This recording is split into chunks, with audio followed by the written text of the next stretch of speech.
సియోను శిఖరముపై నన్ను నిలుపుటకే జ్యేష్ఠుల సంగముగా నన్ను మార్చుటకే దివ్యమైన ప్రత్యక్షతతో నన్ను నింపియున్నావు.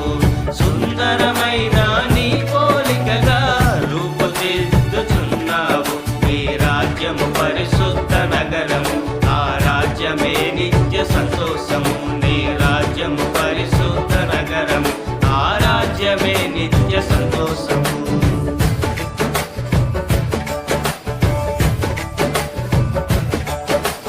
దివినేలు స్తోత్రార్హుడా యేసయ్యా, నీకే రానయ్యున్న మహారాజువు నీవయ్యా.